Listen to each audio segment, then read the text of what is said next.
Ok, bonjour à tous. Aujourd'hui, je veux parcourir avec toi le cours de physique quantique, de A à Z. Ce sera une vidéo de... En fait, c'est un élève qui explique le cours de physique quantique, qu'il a compris quoi, avant l'examen, quoi.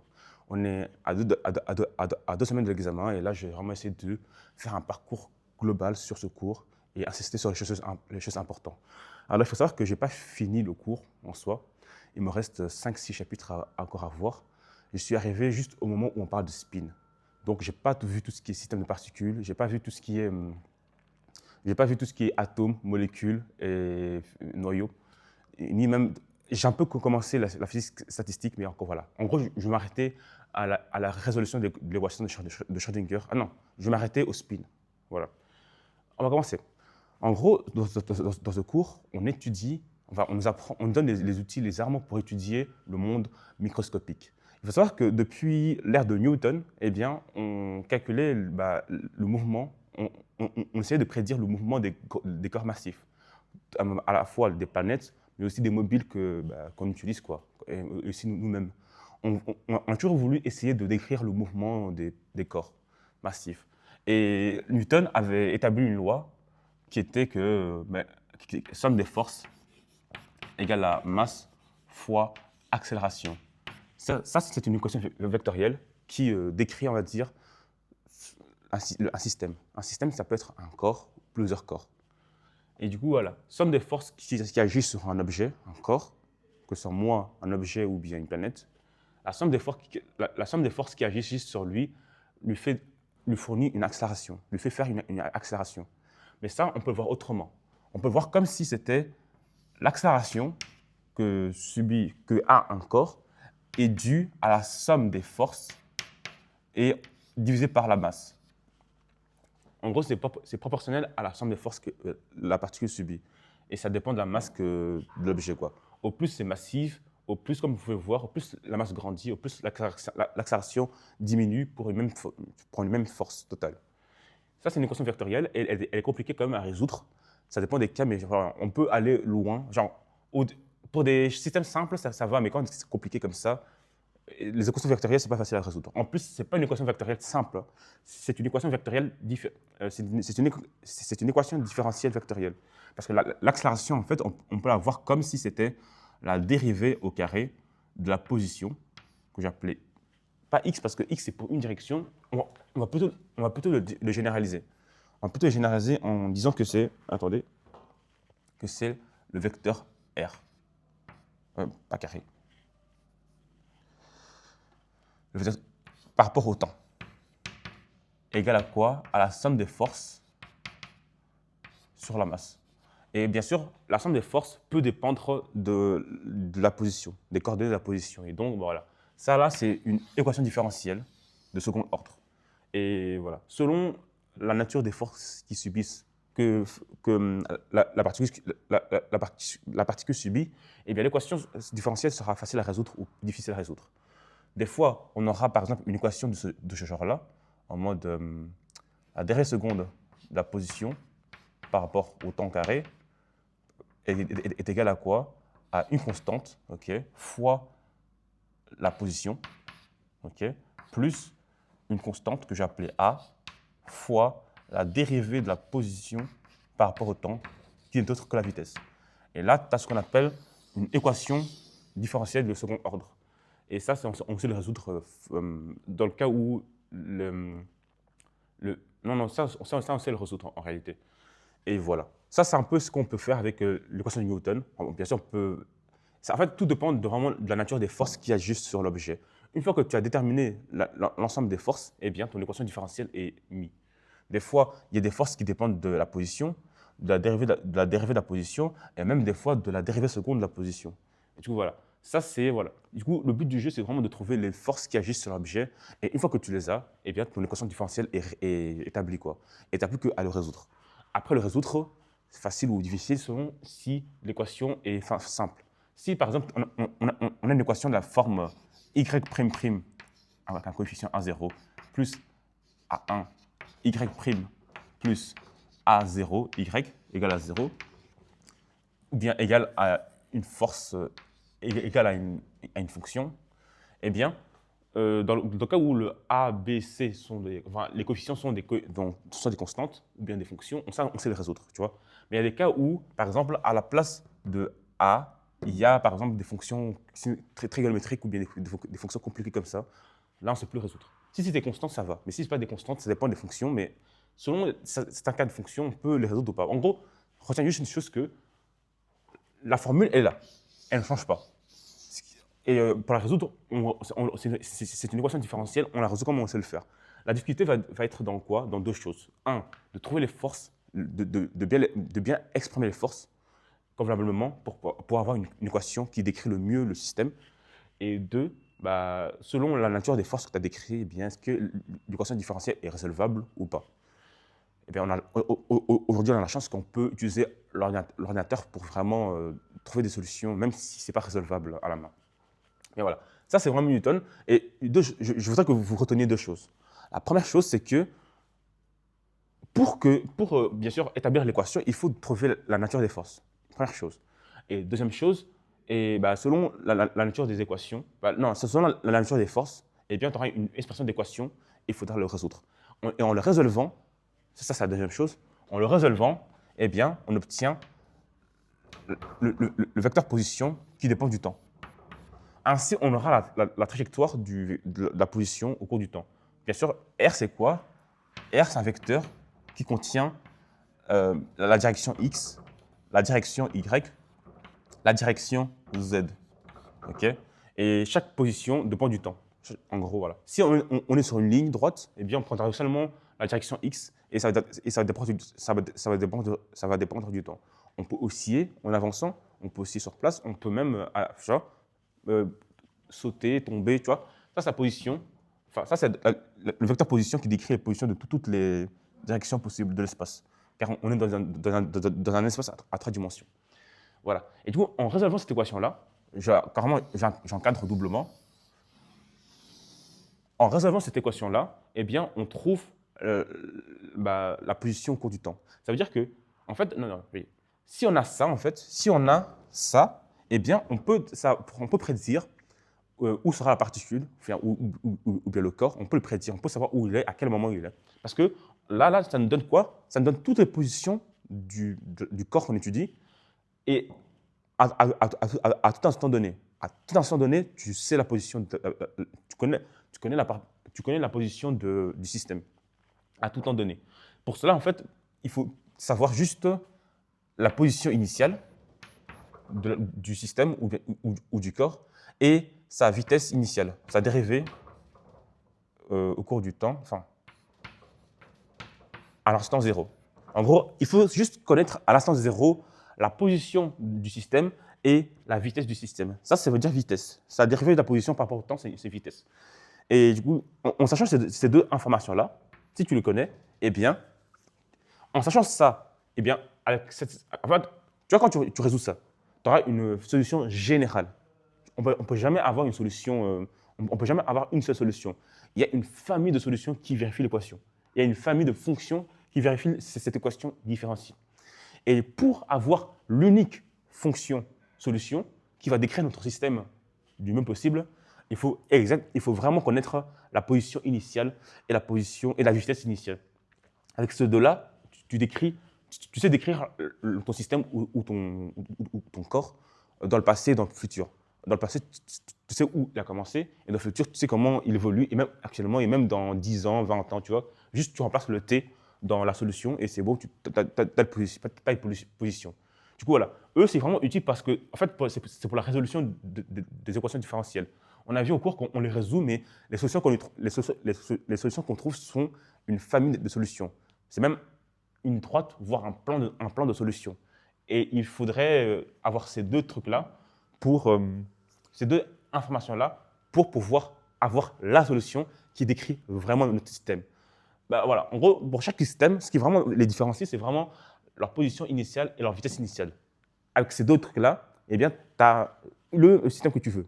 Tu vois, c'est vraiment les deux informations que tu as besoin pour savoir où est ton système. Et ces deux trucs-là portent un nom. On les appelle l'état. En physique, on appelle état l'ensemble des choses qui permettent de décrire un système. En gros, c'est l'ensemble des choses qui vont faire qu'un système est unique. C'est ça, un état. C'est l'ensemble des choses qui vont décrire un système. Et du coup, on comprend que grâce à ces informations-là, bien, le système est unique. Il ne peut pas y en avoir d'autres. Il peut y avoir plusieurs qui ont le même état, mais voilà. En gros, l'état, c'est vraiment pour un système de données, il a des trucs qui le caractérisent. Et voilà. Et ça, là, du coup, l'état se note comme ça, en parenthèse. L'état d'un système comme cette éponge-là, on va prendre cette éponge-là. L'état de cette éponge-là, c'est quoi? Ok, je vois le temps. Okay. L'état, c'est quoi? C'est juste sa position initiale, on va dire, il se trouve ici par rapport au sol, et ici, si l'origine est ici, il se trouve ici par rapport à l'origine. Et par rapport à cette direction-là, il se trouve ici. Tu vois, c'est ses coordonnées dans l'espace, position initiale. Et la vitesse initiale, c'est vraiment la vitesse à laquelle je la jette. En fonction où elle démarre et la vitesse à laquelle je la jette, eh bien, je sais prédire son évolution au cours du temps. Pour cela, comme je l'ai dit, on résout l'équation qui décrit sa situation. Et puis, on trouve l'ensemble de ses coordonnées au cours du temps. En fait, c'est logique. Ça, ici, vitesse initiale, et puis juste la vitesse, elle continue en fait. Tu vois, une fois que tu lances ton truc là, elle continue à vitesse constante. La seule chose qui pourra dévier, le modifier de sa trajectoire, c'est les forces qu'elle rencontre. Genre, en gros, dans l'espace, on va dire, quand tu jettes un objet comme ça, avec une vitesse initiale que je vais appeler par exemple D sur R est 0, mais on peut l'appeler V0 en réalité. V0. Et avec une vitesse initiale, en fait, la particule sera en mouvement rectiligne uniforme, en émerivé. En émeru. Et elle va juste continuer avec la même vitesse, jusqu'à l'infini. Sauf que, quand elle va rencontrer une force, eh bien, elle va être déviée. Tu vois, elle va être comme ça. S'il y a une force comme ça, voilà, elle va tomber. Tu vois, elle va avancer parce qu'il y a son énergie qui ne va pas comme ça, enfin, il y a son impulsion qui va comme ça, sa vitesse qui va comme ça. Mais vu qu'il y a un vecteur qui le fait tomber comme ça, eh bien, il va aller comme ça, et puis hop, là, tu vois. Et s'il y a une force qui le fait aller vers le haut, il va aller comme ça, tu vois. Voilà. Seules les forces peuvent mettre un corps en mouvement, enfin, peuvent changer la trajectoire d'un corps.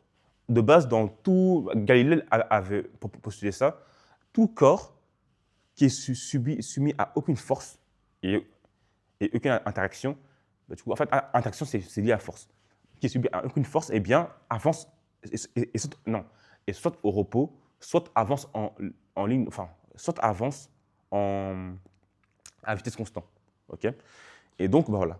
Ligne droite, je pense aussi. Mais je ne sais pas si c'est obligé, ligne droite. À tout le monde peut tourner comme ça, mais de manière constante, tu vois. Mais bon, on va dire que seulement sa vitesse est constante, ou bien elle est au repos. Ça, c'est s'il est soumis à aucune force. Et justement, dans le cas où elle est soumise à aucune force, eh bien, somme des forces égale à 0. Donc, pas d'accélération. Et donc, la vitesse est constante. L'accélération apparaît que quand la vitesse change. Soit change en norme, soit change en direction. Une force peut changer la direction d'un objet. Une force peut accélérer un objet, modifier sa vitesse, tu vois. Mais la vitesse, elle est constante de base. Mais une force peut la modifier, et donc on crée à ce moment-là ce qu'on appelle une accélération. OK, ça c'est tout pour la physique classique. Ça, c'est ce qu'on sait jusqu'à maintenant. Bien sûr, il y a plus que ça. Il n'y a pas que ça. Ça, c'est vraiment les bases. Carrément, on a même trouvé, tiens, je pense que c'est quand même utile de parler de ça. Voilà, ça c'est important. Ça c'est la première partie de l'introduction. Puis après l'époque de Newton, il y a eu l'époque de Euler et de Lagrange. Ces deux scientifiques ou ces deux mathématiciens, ils ont trouvé une meilleure manière de décrire un système. Je rappelle, un système, c'est quoi? C'est un ensemble de particules, bien ensemble de corps et ensemble d'objets, quoi, en fait. Ensemble de choses qui peuvent bouger. Ensemble de choses qui ont une masse, voilà. C'est ça un système. Il peut y avoir un objet ou bien plusieurs objets. Ok. À l'époque de Euler et Lagrange, ces deux-là, je ne sais pas comment ils ont fait pour faire ça, mais ensemble ou quoi. En tout cas, on a trouvé une meilleure manière de décrire le système. Au lieu de passer par somme des forces égale à masse fois accélération, qui est une équation différentielle, ok. En fait, pour le coup, c'est pas grave si c'est une équation différentielle. Là où ça pose problème, c'est parce que c'est une équation vectorielle. Ça veut dire qu'on va devoir résoudre des systèmes d'équations Et c'est pas chouette, croyez-moi. Genre, on va devoir résoudre pour les x, pour les y et pour les z. Et donc, c'est pas, voilà, c'est pas, ça prend du temps à calculer. En plus, pour l'ordinateur, c'est un peu plus chronophage. Enfin, je ne sais pas si à l'époque, non, à l'époque, ils n'avaient pas de PC. En mode, c'est pas. En fait, il y a des situations où c'est vraiment compliqué de résoudre ça. C'est long à calculer. C'est long à calculer. Déjà qu'une une équation différentielle, c'est compliqué des fois. Alors, imagine si c'est pour les trois directions. Et bref, c'est compliqué. Et donc, pour cela, Lagrange et Euler, ils ont décidé de faire quoi? Ils ont décidé d'exprimer cette équation-là qui décrit le système d'une autre manière, avec des grandeurs scalaires. Au lieu d'avoir des grandeurs factorielles, enfin, car c'est ça le souci en fait, car c'est ça le souci réel, eh bien, on va travailler avec des grandeurs scalaires. On va définir ce qu'on appelle le Lagrangien. C'est une grandeur qui vaut quoi? Qui vaut l'énergie cinétique moins l'énergie potentielle. Ça, c'est le Lagrangien. En gros, tu prends l'énergie cinétique, d'un système, tu lui enlèves son énergie potentielle, et là, tu as ce qu'on appelle le Lagrangien. Là, en fait, c'est un truc qu'on a défini comme ça, mais on va l'utiliser pour faire deux choses. Un, on va l'intégrer, et deux, on va la dériver. Si on l'intègre, ce qu'on va faire, c'est qu'on va trouver le chemin minimum de laquelle, en gros, dis-toi que un corps, on va dire, il a plusieurs. Enfin, on va dire que la situation la plus probable, on va dire pour le corps massif ici, qui est représenté par un point, eh ben, il va aller comme ça, jusqu'à ici. Okay, tu vois, du point A au point B, eh ben, s'il n'y a pas de force, eh ben, le corps il va aller là. Okay. Par contre, il y a plein de combinaisons. Enfin, il peut aller là, mais il aurait pu aller comme ça. Il aurait pu aller comme ça. Il aurait pu aller comme ça, ou comme ça, ou comme ça. Tu vois, il y a une infinité de chemins que le corps, enfin le système, peut emprunter pour arriver à un autre point.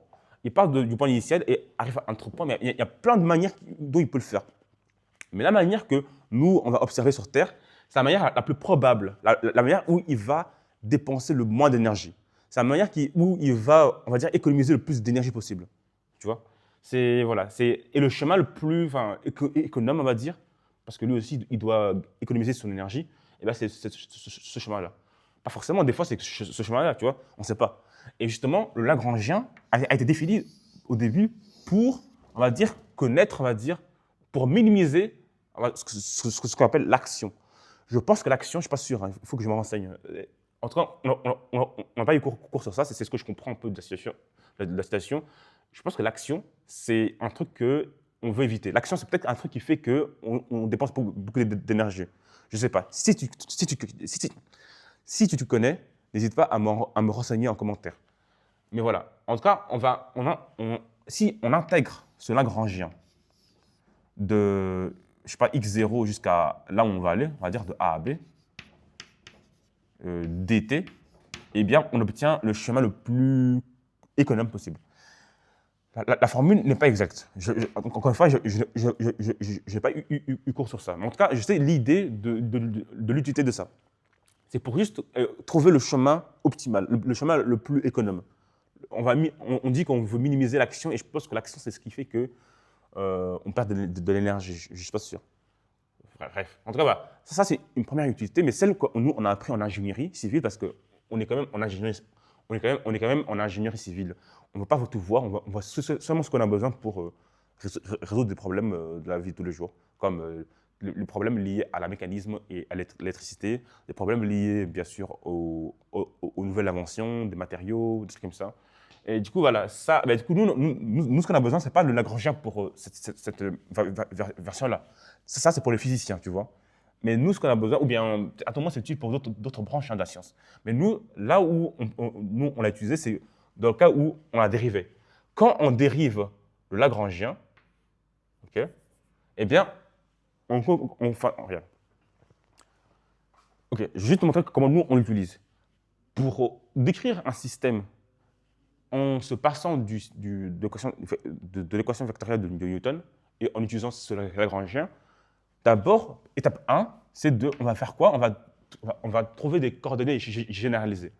Des coordonnées généralisées, c'est Ici, comme coordonnée généralisée, il n'y a que la position. C'est la seule, parce que le A, c'est quoi? C'est R point point. On va dire c'est une même variable. Les coordonnées généralisées, tu peux les voir comme des variables, on va dire. Non, ou même pas. Parce que ici, la variable, ce n'est pas le R, mais c'est le temps. Tu vois? Non. Vois ça comme des paramètres, ok? Des choses qui peuvent changer dans le système. Il y a la position ici, et l'équation de Newton décrit seulement, utilise seulement la position comme coordonnée généralisée. Mais on aurait pu aussi utiliser l'angle, ok, θ, ou bien la distance r, ou bien lambda, la distance lambda, comme coordonnée généralisée. Ou encore, on aurait pu utiliser quoi d'autre? Un autre angle, phi.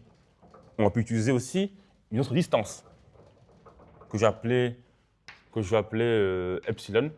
Ou bien, on aurait pu aussi utiliser, si on imagine un peu les différentes grandeurs qui peuvent changer, il y a la distance, il y a l'angle, mais aussi, il peut aussi y avoir, si je ne me trompe pas, la vitesse de l'angle, la vitesse angulaire, qui était à point, appelée aussi oméga. Il y a aussi, on peut aussi avoir, par exemple, la vitesse de la position, lambda point. Point, ça veut dire qu'on le dérive on le dérive par rapport au temps. Et ces paramètres-là, ils peuvent ou non dépendre du temps ou pas. Mais en tout cas, c'est la seule variable qu'on considère parce que, en fait, quand tu veux décrire un système, le but, c'est de faire quoi? De trouver la fonction qui va te donner l'évolution du corps au cours du temps. Tu vois, c'est vraiment ça qu'on veut quand on veut décrire un système.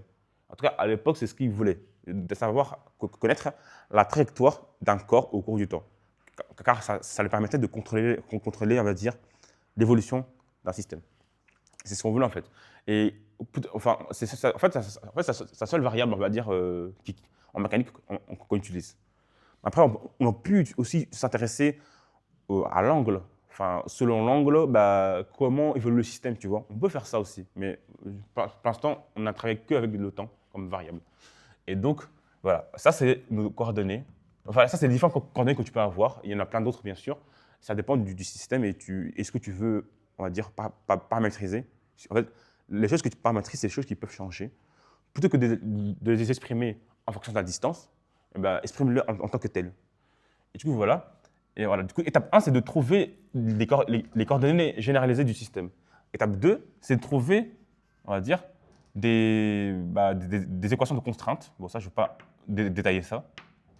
Pour diminuer le nombre de coordonnées généralisées. En gros, dis-toi, tu as un nombre fixe de coordonnées généralisées. Mais tu peux ajouter d'autres paramètres, tu vois, mais qui ne sont pas partie de ça, mais qui dépendent de ça, tu vois. Et voilà. Quand tu introduis d'autres coordonnées généralisées, j'ai oublié de dire, hein, ces coordonnées-là sont indépendants. Ils sont vraiment indépendants. Tu vois, quand tu les définis, ils sont indépendants. Et quand tu as un paramètre, quand tu définis un paramètre qui dépend de ces coordonnées-là, eh bien, tu définis, hein, mais tu compenses en faisant quoi? En trouvant une équation qui lie les deux. En gros, on va dire que, genre, θ, lambda et phi sont des coordonnées indépendantes des unes des autres. En gros, ils ne dépendent pas, on ne peut pas trouver une relation qui les lie les deux, et dans la vraie vie, ils ne dépendent pas de chacun, quoi. Ils sont indépendants. Et on veut, par exemple, je me sens en couple, on veut, par exemple, définir une autre distance qui est liée à lambda, par exemple d, une autre angle que je vais appeler alpha, qui est lié à ça et à ça. Eh bien, si on définit d'autres coordonnées, il faut établir ce qu'on appelle des équations de contrainte. Des équations de contrainte. Ce sont des équations qui vont diminuer le… comment dire? En gros, vu que de base, tu avais 3 coordonnées généralisées, et là, tu en as 2. Et ces équations qui vont faire que ces deux-là, on peut les exprimer en fonction de ce qu'il y a là. En gros, là, tu le mets pour faciliter ton travail. Eh bien, il faut compenser ça en mettant des équations qui permettent d'exprimer ces deux-là en fonction de ce qui existe déjà. Parce que ce que nous, on va vraiment utiliser, c'est ça, de base. Et ça, c'est vraiment si c'est utile, parce que en fait, des fois, ça peut simplifier le problème, mais ce n'est pas nécessaire. On peut juste se contenter de ça, mais des fois, c'est compliqué, tu vois, avec que ça. Et du coup, on veut introduire d'autres paramètres. Mais si ces paramètres-là dépendent de cela, il faut prendre ça en compte en établissant des équations de contraintes qui vont faire que on va les exprimer, ces deux nouveaux trucs-là, ou bien ces trois nouveaux trucs-là, ou bien ces n nouveaux trucs-là, en fonction de ce qui existe déjà, mais qui sont indépendants. Et voilà. Et pour finir, une fois que tu as fait ça, ce qu'on va faire, c'est qu'on va calculer l'énergie cinétique du système. Là, c'est juste des paramètres. C'est avec ça qu'on va travailler, qu'on va décrire tout ce qui concerne le système. Et du coup, ici, c'est l'énergie cinétique du système. On va dire, imagine que tu étudies, par exemple, le même éponge que je lance. Eh bien, l'énergie cinétique, c'est quoi? Il y a une formule pour ça. Et l'énergie potentielle, c'est quoi? Il y a une formule pour ça. Bien sûr, le potentiel de la Terre, elle dépend de la gravité. Mais il y a aussi d'autres formes d'énergie potentielle. Il y a l'énergie potentielle liée aux charges, l'énergie potentielle qu'on nous on introduit en tant qu'humain. Enfin, on peut le faire subir une énergie potentielle.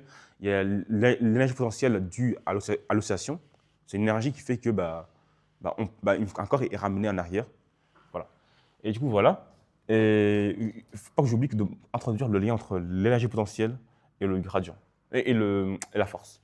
Ils sont liés très deux. Du coup, voilà, on va calculer l'énergie potentielle du système et son énergie, non, pardon, son énergie cinétique et son énergie potentielle. Voilà, c'est tout. Et il y a une formule pour les calculer, bien sûr. Lui, en général, c'est quoi? C'est 1/2 de mv carré. Ça, c'est... Voilà. Sauf que des fois, ce qui va changer, c'est la vitesse. La vitesse, elle peut être exprimée de plein de manières différentes selon les coordonnées que tu as ici. Et V, ça dépend de quel potentiel tu parles. Pour les différents potentiels, par exemple, pour la Terre, c'est M, G, H. Et le H ici peut dépendre des paramètres.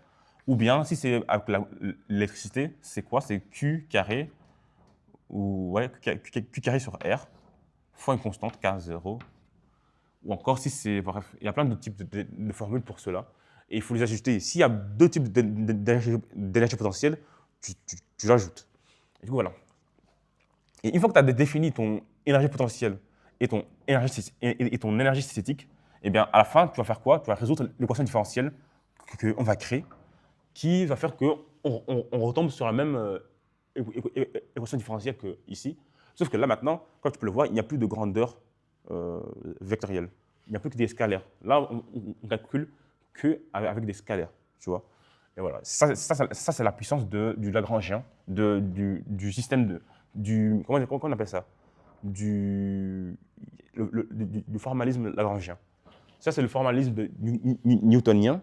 Et là, on utilise le formalisme lagrangien. En gros, les outils que ce lagrangien nous permet de faire, quoi. Et là, voici.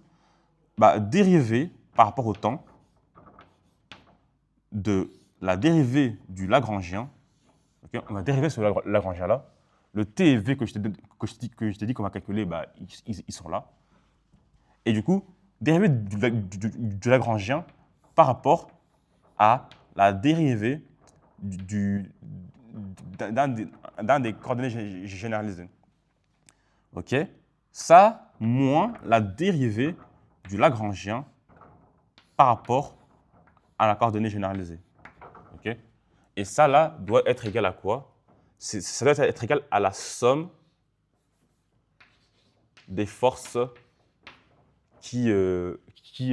la somme des efforts dissipatifs. En gros, quand tu es dans un système conservé, où l'énergie est conservée, ce terme-là vaut 0. Ce membre-là vaut 0. Mais si tu as des forces qui dissipent la chaleur, des forces non conservatives, à ce moment-là, ils apparaissent ici en termes d'effort. Ça, c'est un effort. C'est pas une force, hein, ça a la dimension d'une énergie, il me semble, ou bien je ne sais plus c'est quoi l'effort en physique, mais en tout cas, c'est F fois... voilà, ça a la dimension d'une énergie.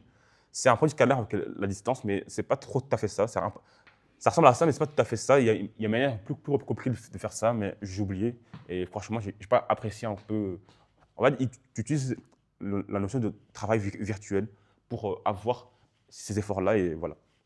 Mais ça, c'est une autre vidéo où sûrement je montrerai comment on fait ça en détail. Là, c'est vraiment, je te décris un peu comment on travaille avec ça. Et du coup, voilà, ça là, tu vas me dire, c'est quoi QI? Le I, là, il veut dire quoi? Voilà. Ça nous donne la même chose ici. En gros, on aura le même résultat avec ça qu'avec ça. Sauf que ça, on s'est passé par les vecteurs, les composants, et là, on a eu directement des équations selon le nombre de degrés selon le nombre de coordonnées généralisées qu'on dispose. Et voilà. Oui, ce que je veux dire, c'est que, en gros, si tu as, par exemple, trois coordonnées généralisées, Q1, parce que c'est I, hein, pour tout I, égale à 1 jusqu'à N. Et le I, c'est le nombre de coordonnées généralisées que tu as définies. Si tu en as un, tu n'as qu'une équation comme ça. Si tu as deux, tu auras ça, mais une deuxième. Un pour le premier coordonnée généralisé. En gros, ici, à la place de QI point, tu auras θ point et puis θ. Et puis tu en auras un autre avec le lambda, lambda point et lambda tout seul. Et puis phi point et phi tout seul. Voilà. Et si tu as trois degrés si tu as trois coordonnées généralisées, eh bien, tu as trois équations. Il y a aussi la notion de degré de liberté qui intervient. En fait, le degré de liberté va dire, ah oui, je n'ai pas dit, hein. En fait, tu peux définir plein de coordonnées généralisées, mais pour savoir lesquelles sont, enfin, pour savoir combien va être indépendant, il faut calculer le nombre de degrés de liberté de ton système. Si ton système ne peut que aller comme ça, eh bien, tu ne peux que avoir un paramètre pour la distance. Si tu en as d'autres, c'est bien, mais il faudra que tu les exprimes en fonction du premier. Mais en temps, il y en a un, vu que ton degré de liberté, c'est 1. Et au plus ton degré de liberté augmente, au plus tes coordonnées généralisées fixes, indépendants, augmentent. Parce qu'en fait, il n'y a qu'un paramètre qui peut décrire ça. La rotation, il n'y a qu'un paramètre. La rotation, mais qui tourne encore, il y a deux paramètres de rotation. Et si tu as des cette place, il y a un paramètre de longueur. En gros, le nombre de degrés de liberté que tu as dans ton système, que ce soit un corps ou plusieurs corps, eh bien, vont fixer le nombre de coordonnées généralisées que tu peux avoir. Je rappelle, les coordonnées généralisées sont juste des paramètres que tu définis qui vont décrire ton système, qui vont permettre d'écrire ce que ton système fait, quoi. Si aussi, eh ben, tu as besoin par exemple, d'exprimer une force de rappel qui est quoi? Moins kappa fois une distance. Et la distance ici, ce sera quoi? Ce sera un coordonné généralisé. Ça aurait pu être lambda si je voulais. Mais en tout cas, c'est un paramètre qui décrit la distance qu'occupe le corps quand il oscille. C'est un exemple. Voilà. Voici en ce qui concerne le Lagrangien et le formalisme de Lagrange. Bien sûr, il y a eu plus simple après. Ça, par contre, on n'a pas eu cours sur ça. On n'a pas eu cours sur ça à Polytech, mais on nous en parlé en physique quantique parce que en fait, on réutilise tout ça en physique quantique. Pas ça, mais plutôt le suivant. Bien que le Lagrangien soit utile, même mieux que le Newton, parce que en fait, cela simplifie les calculs. Cependant, il y a quand même une manière d'exprimer tout ça. Le désavantage du formalisme de Lagrange, je ne la connais pas, mais il y en avait un. Et si je dois le dire, en fait, c'est parce que des fois, ce n'est pas facile de calculer les efforts dissipatifs, quoi. Moi qui ai fait l'examen de mécanique, voilà, c'est quand même pas facile d'exprimer les contraintes et les efforts dissipatifs, bref. Mais une fois que tout ça c'est bon, après, tu as juste à dériver et à établir ton équation différentielle. OK. La dernière formalisme qu'actuellement on utilise beaucoup en physique théorique, ça c'est pour la physique mécanique. En gros, ça c'est pour l'ingénierie, quoi. Ça, on utilise ça beaucoup pour les robots. Tu vois, dans les usines, il y a des robots qui font des tâches comme construire des voitures de manière répétée.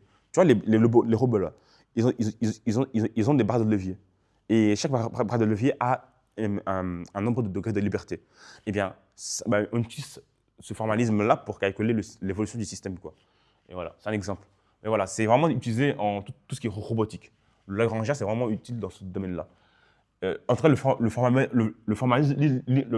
de Lagrange est vraiment indispensable c'est la base, en fait, quand tu calcules tout ce qui est mécanisme et électricité. En gros, l'électromécanisme. Quand tu es dans ce domaine-là, tu es obligé d'utiliser minimum ça. Ça, là, tu oublies parce qu'en fait, c'est trop compliqué, c'est trop complexe à utiliser. Pour des systèmes pour des systèmes avec des robots, c'est compliqué de décrire. Bah, le robot, lui fait ça. Et crois-moi, décrire sa position, enfin, tu vois, c'est pas possible. C'est difficile. Alors que si tu décris le robot avec ses coordonnées généralisées, comme par exemple la distance qu'il va, l'angle de son bras, en tout cas la rotation qu'il fait, tu vois, c'est même plus abordable. Le dernier formalisme, c'est celui de Hamilton. Enfin, je pense que c'est pas lui qui a fait ça en fait, mais le nom de. On définit une grandeur h qu'on appelle l'hamiltonien. C'est une grandeur qui est égale à quoi? À la somme des énergies du système. Ici, on faisait la différence entre l'énergie cinétique et l'énergie potentielle pour, encore une fois, minimiser ce qu'on appelle une action. Après, on a trouvé une utilité à ça pour calculer, pour décrire un système, quoi. Tout comme le faisait l'équation de Newton. C'est par la suite qu'on a trouvé l'utilité à ça. Mais de base, ça est défini pour minimiser l'action, il me semble. Mais voilà. Et puis, il y a l'hamiltonien qui, lui, est la somme des énergies du système. C'est comme. Et lui, son utilité, c'est quoi? Quand tu dérives cet hamiltonien une fois, il me semble que tu as ce qu'on appelle le momentoïde, je ne sais pas quoi. Bon, ça, comme je t'ai dit, on n'a pas eu cours sur ça, par rapport à, bien sûr, tu obtiens un truc AQP, je sais pas quoi. Mais en tout cas, tu as un truc bizarre. Ça a une utilité, mais franchement, je vais me limiter juste à l'utilité qu'on a de lui pour la physique quantique. Lui, là, on va l'utiliser pour contenir l'énergie du système de particules. Genre, quand tu as une particule, eh bien, elle a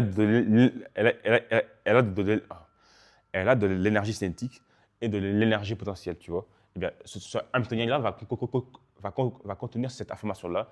Et tu vas voir que ça, là, va apparaître dans l'équation de Schrödinger. Il l'a utilisé pour décrire ce qui se passe à l'échelle microscopique. Voilà. Voici en ce qui concerne le rappel. Je sais que normalement, j'étais censé faire on va dire un résumé enfin, pas un résumé, un parcours sur le cours de physique quantique, mais là, il me reste que 10 minutes. J'ai passé tout mon temps à parler de ça, quoi, mais j'espère que ça a été utile. Je vais quand même commencer à introduire la physique quantique, parce que sinon, à chaque fois, ce sera la même chose. Hein.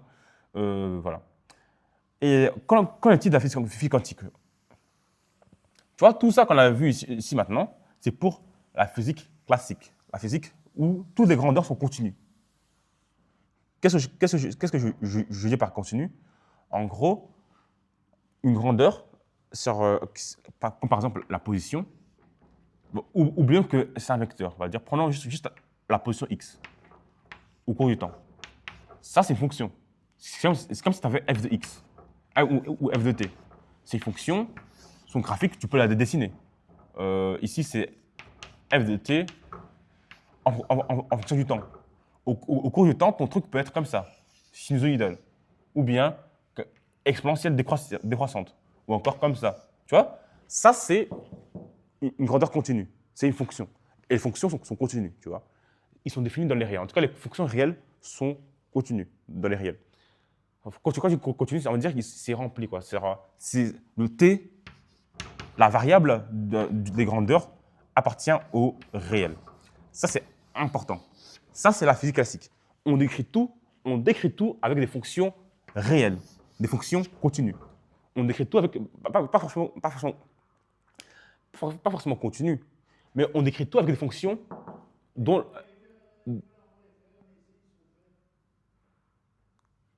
Bon, il y a du bruit dehors, je ne sais pas pourquoi. Bref, on décrit tout avec des variables réelles. En vrai, tu vois. Et la fonction, même si tous les variables sont réelles, eh bien, les images de la fonction sont réelles. Et ce qui est vraiment important, c'est, en fait, au moment où la fonction est réelle, eh bien, la variable est d'office réelle, tu vois. C'est une application un peu logique. Et si ce n'est pas le cas, tu me le dis en commentaire. Mais ce qui est important ici, que tu retiens, c'est que la fonction ici, les fonctions qu'on utilise pour décrire les grandeurs physiques, comme la température, les forces,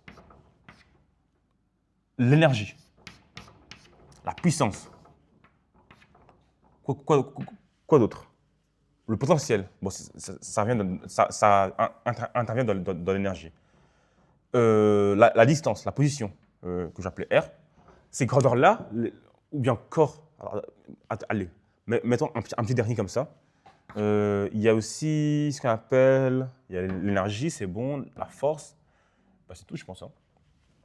Il y a aussi la masse, mais la masse, c'est un paramètre, ça ne varie pas. Comme grandeur, comme mesure, mais oui, non, la masse est une grandeur, est une grandeur, ouais, la masse. Mais en fait, elle est constante. La masse, c'est une fonction constante, en fait, parce qu'elle n'évolue pas, la masse, à part quand tu es un fusée qui libère des cargaisons, à ce moment-là, la masse varie. Mais sinon, en général, elle ne varie pas. Enfin, t'as compris quoi? Les grandeurs physiques que tu connais classiquement, que tu utilises pour quantifier les choses, que tu mesures, ces grandeurs-là, eh bien, ils sont continus. Voilà. Ils peuvent prendre, en gros, les fonctions ici, ce sont des fonctions qui vont d'un domaine qui est inclus dans les réels vers un domaine inclus dans les images, non, dans les réels. En gros, ce sont des fonctions réelles. Ce sont des fonctions réelles. Les grandeurs que tu utilises pour quantifier le monde, enfin, pourquoi pas, excuse-moi, pas quantifier, pour donner des valeurs à des choses que tu observes, comme la température, ou bien que tu ressens, la chaleur, ou encore la force que tu subis. Ces grandeurs-là on les décrit avec des fonctions réelles, parce qu'ils prennent des valeurs, ils peuvent prendre toutes les valeurs possibles des réels. Voilà. La différence, pourquoi j'insiste sur ça? Parce qu'en physique quantique, on ne pourra plus décrire toutes ces choses-là avec des grandeurs réelles. Certes, on va travailler avec les mêmes grandeurs, tu vois, température, force, énergie, puissance, réel, quoique puissance, c'est bizarre un peu. On va travailler avec ces mêmes grandeurs. Sauf que plus rien ne sera réel, enfin, plus rien ne sera réel, ou presque plus rien. Ouais, presque plus rien ne sera réel. Beaucoup de choses seront quantifiées. Ça veut dire quoi quantifier? D'où le nom physique quantique. Pourquoi on appelle physique quantique? C'est la physique qui décrit le monde microscopique avec des grandeurs quantifiées. C'est ça la physique quantique. C'est la physique qui décrit un système avec des grandeurs qui sont quantifiées. Les premiers résultats qu'on a eus de ce genre, c'est l'hypothèse de Bohr qui disait que l'atome est décrit comme s'il y avait un noyau ici et il y avait des électrons qui gravitaient autour du noyau. Et on avait comme ça des orbitales. Okay. Mais Newton, à cette époque-là, il avait compris que le moment cinétique, en gros le L, lui, ne prenait pas des valeurs réelles. En gros, tu n'auras pas une énergie de rotation en tous les points de l'orbite. Certes, l'électron, il tourne autour de... Enfin, à l'époque, pour eux, l'électron tournait autour de l'orbite comme une planète. Sauf que l'énergie de rotation qu'elle avait pour tourner, eh bien, elle n'est pas continue. On n'avait pas 20, 30, non, 20, 21, 20, tu vois, on n'avait pas une quantité de... Enfin, en gros, c'était pas continu, quoi. Enfin, excuse-moi, je dis continu. Non, non, c'était pas réel. C'était pas des... Enfin, non, il prenait des valeurs réelles, mais pas comme les fonctions. Les fonctions, toi, ici, pour tout réel, tu as une image, ok? Eh bien, la fonction ici qui décrit la quantité d'énergie de rotation, pour toutes les variables, elle prend des points discrets. Au lieu de ça, là, eh bien, son allure, ce sera quoi? Ce sera ça, par exemple, ça. Tu vois, elle ne prend pas toutes les valeurs des réels. Genre, pour tous ces trucs-là, eh ben, ici, elle n'a rien. Ici, elle n'a rien. Et ici, elle a une valeur. Tu vois? Genre, elle ne prend pas toutes les valeurs des réels. Elle n'est pas continue. Enfin, dire, oui, non, elle n'est pas continue. On voit très bien que c'est même pas continu et c'est même pas une fonction réelle. Genre, tu vois, ça, c'est le genre de fonction avec lequel on a travaillé. Et du coup, voilà. Le premier truc, c'était Bohr qui avait postulé ça. Il avait dit que, certes, l'électron, il tourne autour du noyau comme une planète, mais l'énergie, pas l'énergie, mais comment on appelle ça encore? la quantité de mouvement, de rotation. En gros, le mouvement de rotation, en gros, la grandeur qui est associée à son mouvement de rotation, qui lui donne des valeurs, c'est une grandeur qui donne des valeurs, eh bien, cette grandeur-là, eh bien, elle ne prenait pas toutes les valeurs des réels, elle prenait des valeurs discrètes. Des valeurs, des valeurs quoi, discrètes. Quoi. Là, c'est des valeurs discrètes. Là, c'est des valeurs continues. Tu vois? C'est continu, ça. C'est continu. Genre, des valeurs. Tous les points sont occupés, quoi. Tu vois? De manière infinie. Alors qu'ici, c'est pas tous les points. Seuls certains points sont occupés. Et ça, c'est vraiment la différence avec la physique classique. C'est que quand on veut décrire le monde microscopique, on est obligé d'utiliser des grandeurs qui ne prennent pas toutes les valeurs des réels, qui prennent des valeurs discrètes, des valeurs précises. Ils ne prennent pas toutes les valeurs possibles qu'on peut nous-mêmes, enfin, tu vois, qu'on peut croire, tout comme avec la physique classique. Eux, là, ils prennent toutes les valeurs. La température, on peut la faire monter de 0 degré à 100 degrés. Et elle va bien prendre toutes les valeurs de 0, 0,0001, 0,0002, tu vois, vraiment des valeurs réelles. On peut même dessiner le graphique. Bah, elle va augmenter, palier, tu vois. Toutes les valeurs sont occupées. Tu vois, toutes les valeurs de là à là, ils sont occupées. Alors qu'en physique quantique, on aura un truc comme ça. Genre, certes, on aura peut-être l'allure qu'on a ici, mais on aura peut-être ça, puis ça, tu vois. Non, même pas. Si seulement c'était ça. On aura ça, puis ça, puis ça, puis ça, puis ça, tu vois. Quand on évolue dans le temps, on peut avoir des trucs comme ça, tu vois. En gros, je ne sais pas si on a vu ce que j'ai écrit, j'en suis navré si ce n'est pas le cas. Voilà, c'est ça la différence. Genre, les grandeurs qu'on va utiliser pour décrire le monde microscopique, les grandeurs qu'on connaît bien sûr, hein, comme l'énergie, la force, la température, la puissance, la distance, toutes ces grandeurs-là, ou encore le moment cinétique, qu'on appelle aussi L, l'impulsion, qui est l'équivalent du moment cinétique, mais pour la translation. Lui, c'est pour la rotation. Mais eux deux, ils jouent le même rôle. Ils donnent des valeurs. En gros, ils donnent des valeurs au mouvement, quoi. Et leur expression, c'est quoi? Lui, c'est quoi? C'est la masse fois la vitesse. Bah, la vitesse, bah, c'est vraiment, ça caractérise le mouvement de l'objet. Mais vu que l'objet est massique, il faut prendre ça en compte parce que selon la masse de l'objet, eh bien, le mouvement sera. Si on donne à deux corps, on va dire, prenons deux corps, un corps M1 et un corps M2. Si on leur donne la même énergie pour avancer, eh bien, le corps le plus lourd va avancer plus lentement que le corps le plus léger, tu vois. Et du coup, bah, voilà, c'est un peu ça c'est cette grandeur-là qu'on quantifie les mouvements de translation. Et lui, il fait la même chose, mais pour les mouvements de rotation.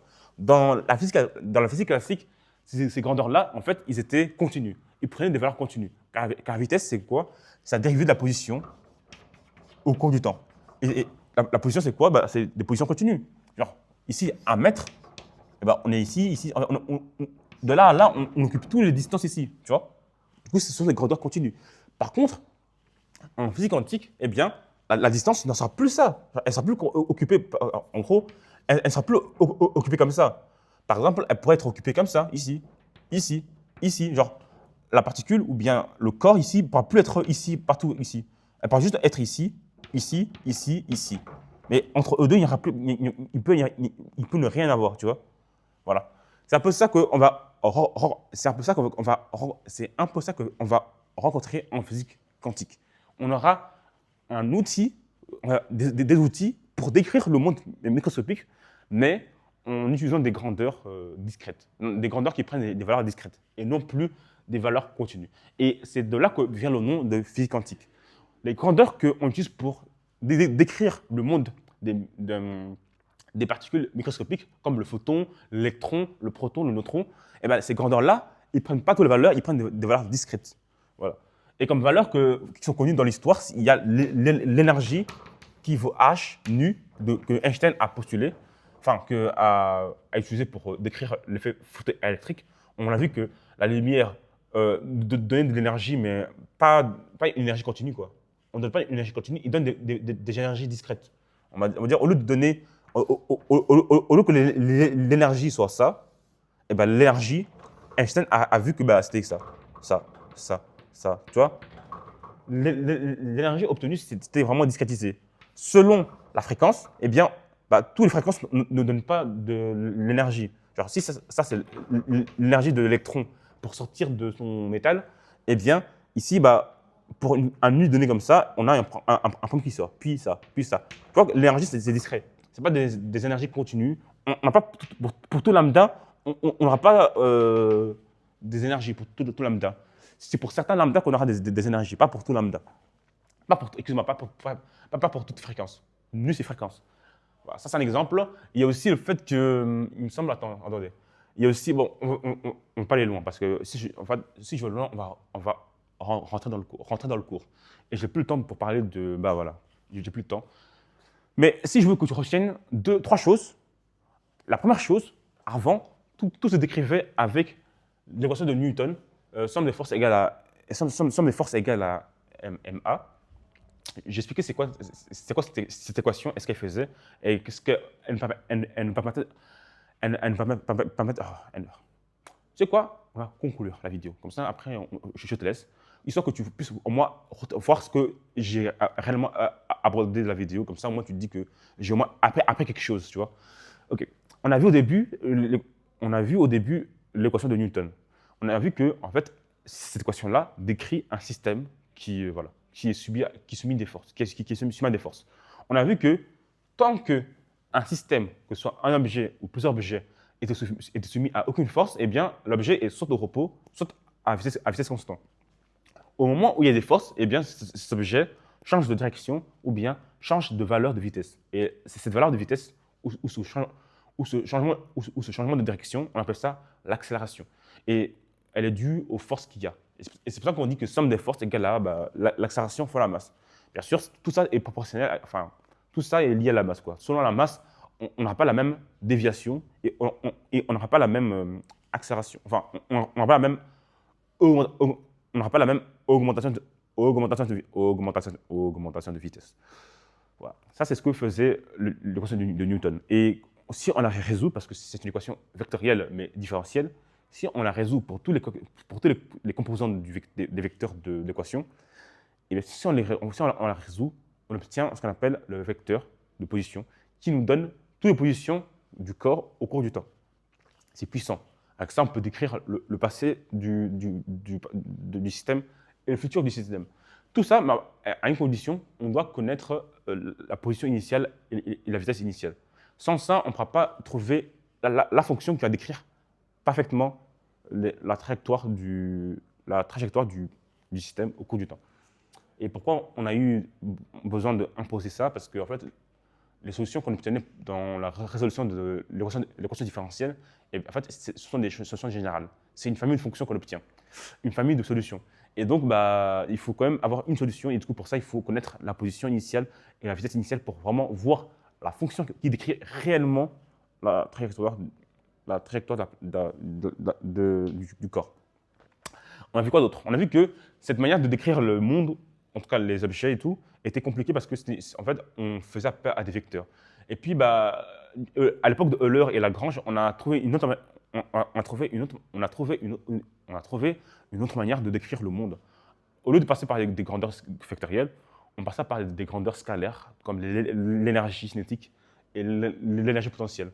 Avec ces deux trucs-là, et bien sûr, des coordonnées généralisées, on peut décrire le système de la même manière qu'on faisait avec Newton, sauf que c'est plus simple et c'est moins compliqué. Donc c'est plus simple. Et puis ce qu'on a vu, c'est qu'après, vers l'année de la physique quantique, avant même, on a eu ce qu'on appelle l'hamiltonien qui, lui, a eu son utilité. Mais bon, moi, je ne connais pas son utilité parce qu'on n'a pas eu cours sur ça. C'est sûrement les physiciens qui voient ça, mais nous, ingénieurs, on n'a pas vu ça dans notre parcours à nous. On ne voit que en physique. On le voit que en physique. On ne le voit que en physique quantique parce que il intervient pour décrire l'état, enfin, pour décrire le monde microscopique. Et voilà. Et puis, on a vu, pour finir, j'avais parlé de cette différence entre la physique classique et la physique quantique. J'avais dit que pour l'instant, on travaille avec des grandeurs qui prennent toutes les valeurs des réels possibles. Ils peuvent prendre toutes les valeurs des réels possibles. Alors qu'en physique quantique, eh bien, les grandeurs qu'on va utiliser pour décrire le système, le corps, quoi, eh bien, ces grandeurs-là, ils vont plus dépendre ils vont plus prendre des valeurs, ils ne prendront plus des valeurs, attendez, ils ne vont plus prendre des valeurs continues, des valeurs, ils vont plus prendre toutes les valeurs des réels possibles, ils vont seulement en prendre certaines, et pas toutes. C'est ça la différence fondamentale. Et pour finir à ça, j'aimerais ajouter un bonus pour toi qui est resté à la fin de la vidéo. Eh bien, il faut savoir que ces valeurs-là, je voulais ce que j'allais dire. Ce phénomène qui dit que les grandeurs qu'on utilise pour décrire le monde microscopique, ce sont des grandeurs qui prennent des valeurs précises dans le réel. Eh bien, en fait, ça là, on l'a observé expérimentalement. Et puis, c'est par la suite qu'on a voulu utiliser des équations pour décrire cela en tenant compte de ce principe qui dit que les valeurs sont discrètes et pas continues. C'est tout pour moi aujourd'hui. À une prochaine fois. Et voilà. Tu me dis si tu as aimé la vidéo en commentaire et moi je lirai. Ok.